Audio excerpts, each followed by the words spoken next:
that great generation by Mandela, text of speech delivered at the 2016 inaugural World Speech Day by Fassy Yusuf, fellow Department of Mass Communication, University of Lagos, Nigeria. Of all the speeches made by the late president of post-apartheid South Africa, Mandela, this one of them has contemporary and contextual relevance to our great country, Nigeria. Nelson Mandela is considered to be one of the most inspirational leaders in history, very persuasive in most of his speeches. According to the late 19th century poet Emerson, speech is power. Speech is to persuade, to connect, to compel, because the audience expects two things from a speech: a path and a destination. To commemorate the 2016 inaugural World Speech Day, and in tandem with the preceding paragraph, we shall be considering the speech captioned the 100 days speech, which was made in August 1994 by the late president of post-apartheid South Africa, Nelson Mandela, when he completed 100 days in office as president of South Africa.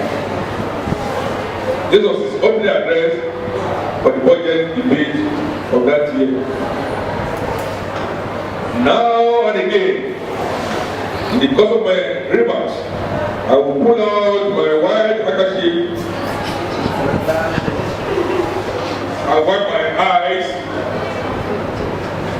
Don't be worried. There's nothing wrong. It is my unique way of attracting your attention. I stand before you aware of the momentous times that we are traversing.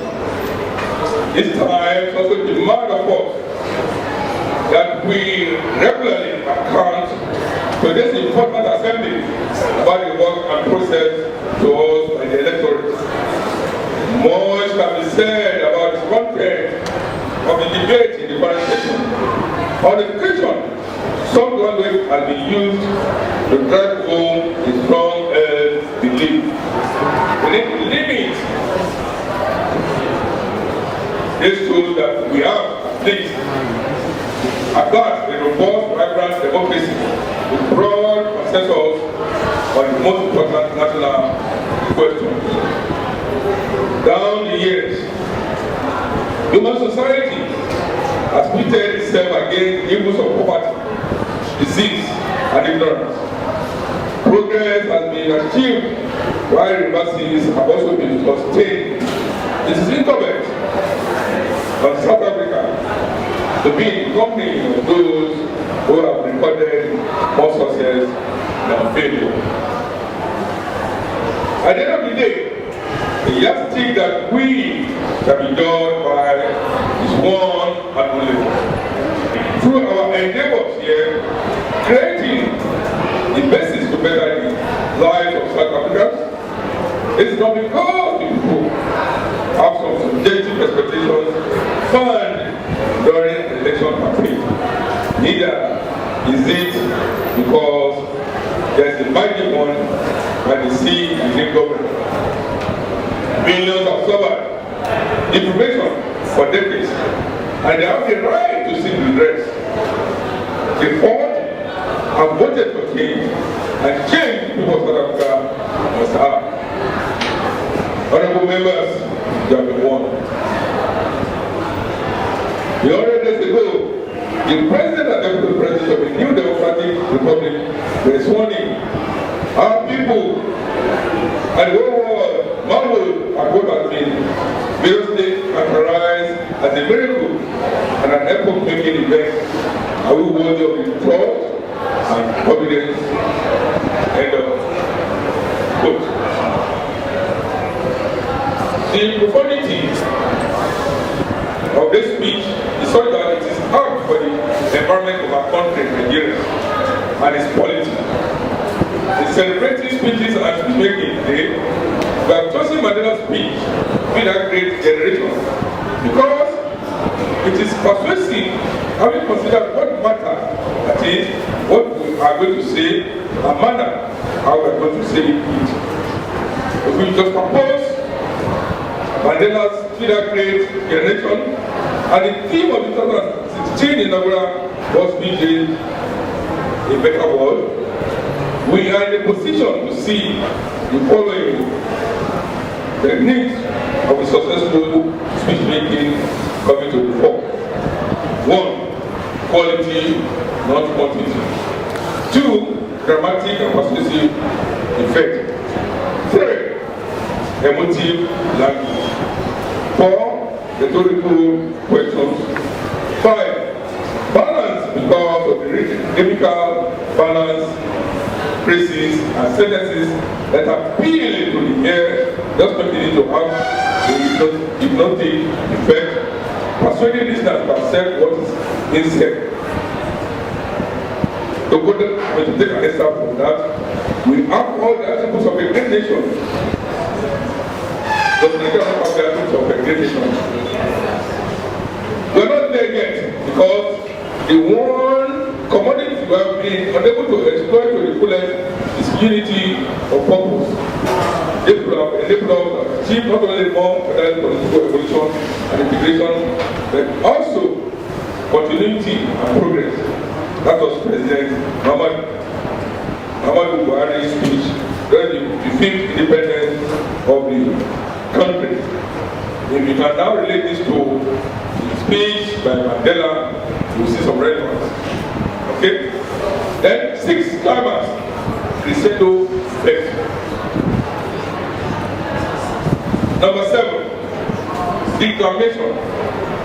That is, the speech being given in a dramatic and or a theatrical manner. E.g., Mandela opening statement.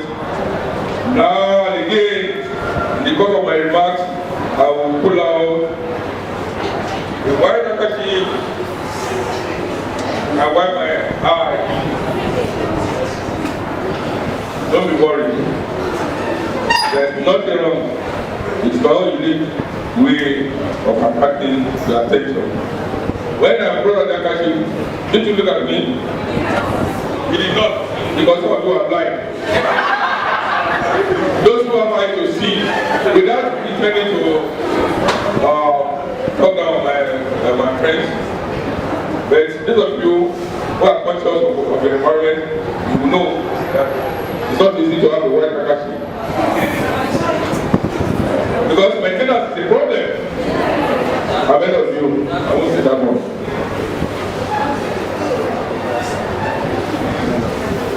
Number 8, inverted phrases. And number 9, alliteration and assonance. Of course, the presentation skills include oral, pertaining to vocalization, fluency, clarity, enunciation, modulation of pace, tone, and volume, expression, and pitch. At times, you have to be loud, and you cannot afford to maintain the same sequence, the same pace.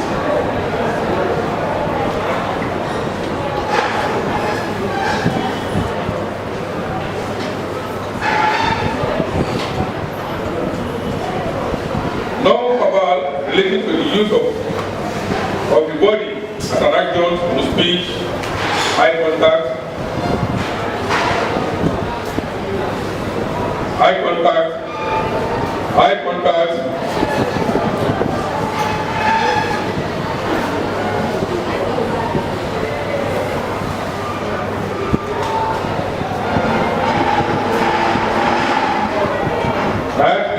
alone with you has made a statement. Has it not? Who said no? Who said no? Better hold your peace forever.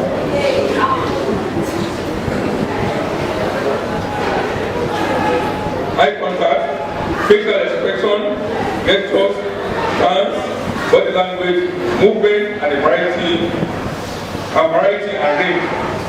And of course, language choice and usage, appropriateness of language to the audience, vocabulary, phrasing, syntax, sequencing, climax, denouement, persuasiveness, and effectiveness of introduction and conclusion. Mandela's speed that great generation speed of 1994 is today, 2016, relevant to our country because of our friend Mandela. At the end of the day, a yardstick that can be judged by one and only one. And that is, are we through our endeavors here, creating the basis to better the lives of Nigerians? This is done because the people have some subjective expectations found during an election campaign. Neither is it because there's a magic one we see in the new government. Millions have suffered deprivation for decades, and they have the right to seek redress. They fought and voted for change, and change people of Nigeria must have. The last and final aspect that we speak equally as contemporary and contextual relevance, and it is quite troubling. It is thus equally paraphrased hereunder. Some months ago, the President and Vice President of the new Democratic Republic of Nigeria were sworn in. Our people and the whole world marveled at what has been variously characterized as a miracle and an epoch-making event. Are we worthy of that trust and confidence? That question for the political class. The task is for all Nigerians. The political class, the elite, the working class, the self-employed, the security and other forces to seize the opportunity of the change phenomenon, the miracle and epoch-making event of another political party taking over from an incumbent government in Africa, to create and be that great generation that will unleash the potential of our country, Nigeria, and make it the Eldorado it is destined to be. For us to be that great generation, we must institutionalize transparency, accountability, and probity in all that we do as individuals and as a collective. We can be that great generation. In section 17, dealing with social objectives, section 23, dealing with national ethics, and section 24, duties of the citizen of the Constitution of the Federal Republic of Nigeria are adhered to. As we celebrate the many World Street Day, let us be conscious of the fact that freedom of speech and of expression is an essential ingredient of democracy. It is not the time to paraphrase my Mandela 2016 to slowly, surely, and inevitably surrender to the narcotic of manipulation. Because of the democratic change we just experienced that defied homemakers and prophets of doom. That is my presentation on the occasion marking the 2016 World Speed Day at the University of Nigeria.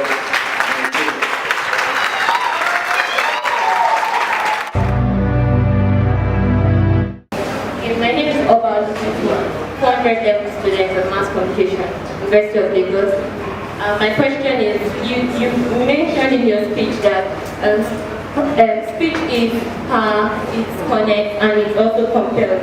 And then you mentioned that there are two things from a speech, which is a path and destination. I wanted to find out that if we are celebrating World Speech Day, the source of the speech day,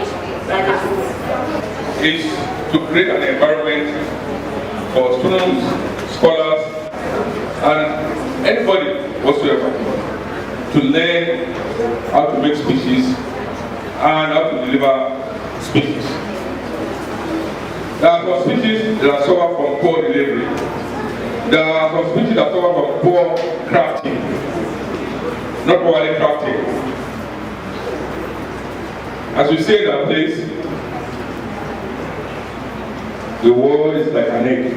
Once it drops, there's nothing to do about it. Once you have said something, you know, so when you retrieve it, they will use it against you.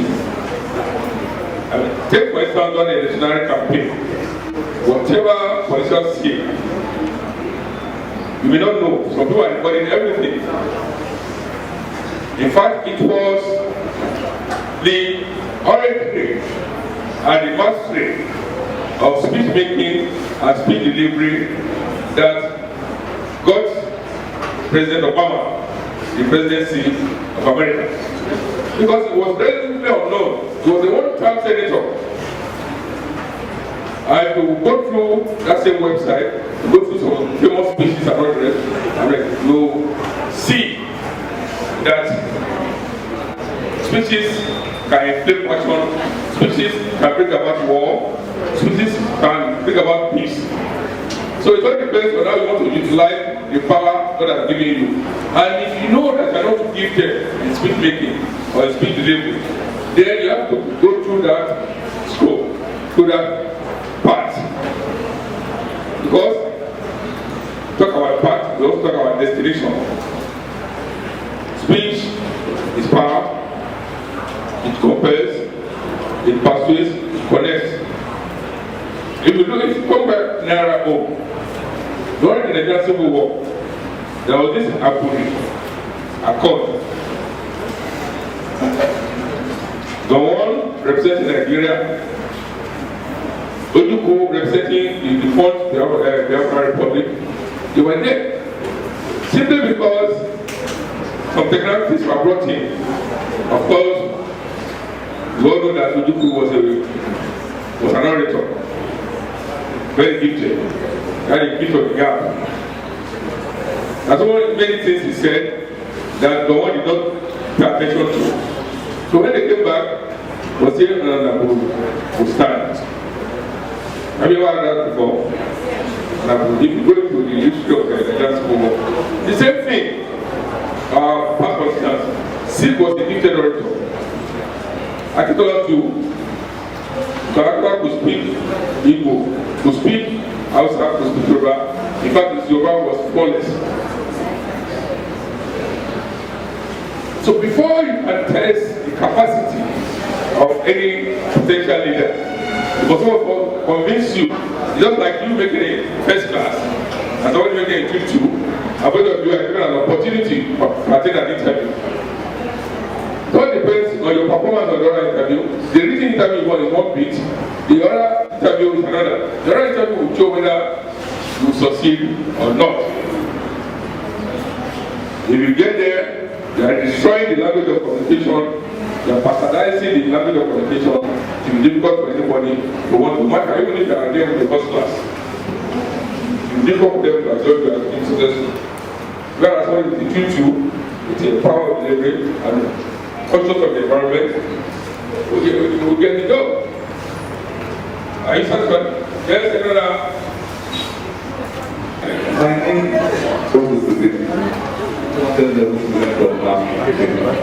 and I believe that public speaking is there. Is there? Yes. Sir, those that get the chance to speak,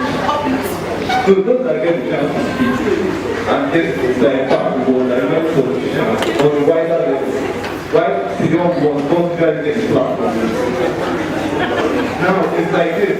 Every motivation wants to get can get to online. TEDx, the motivational platform that gives motivational thoughts. And young people don't even have the platform to broadcast their views. We want people. So any politician or another platform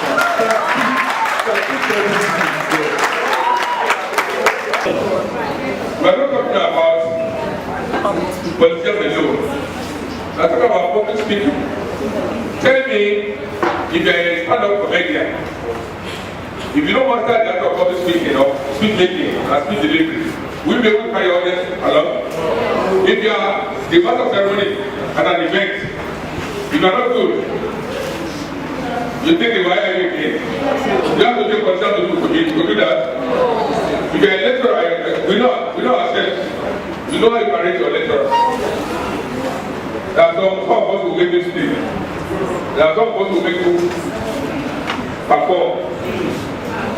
So, you don't have to be, but I'm not a concern, for example. It does not mean I cannot speak. Are you getting that? So, be the leader that you want to be the champion that you want to be. You don't have to be a politician. All of us cannot be a politician. But what I'm even saying now is that we have to emphasize public office. Because we make it so attractive that that's where everybody wants to go to. Let them know that, look, it's very successful in other areas that you can come into politics. So this politics, you know, and if you still want to learn politics, you can free. But I'm telling you that even those that are dead today, starting from somewhere, there are two ways. Either you have to talk better or you want to self up. And even if you have that power, there are too many governors that you don't want to listen to. It's not every politician that can speak, or can make a speech, or can deliver a speech. So it's not depends on what you want to be. What we're emphasizing is that people should learn how to make speeches and how to deliver speeches. There are so many ways you can learn. Go through the internet, go to public speaking school. The world is so easy now that the world has a bigger thing. Exactly. So don't think if you want to be a politician, I will encourage you to be a politician. You want to be a scholar, you want to be an entrepreneur, the choice is yours. But be the champion that you want to be. I'm in 400 mass communication. I want to talk to us. I want to seize the opportunity of this day of God's vision to encourage us and to exhort us to become masters of speech, if I can use it that word. 4 core communication skills: read, write, speak, listen. Listening and reading are passive. They are your individual businesses.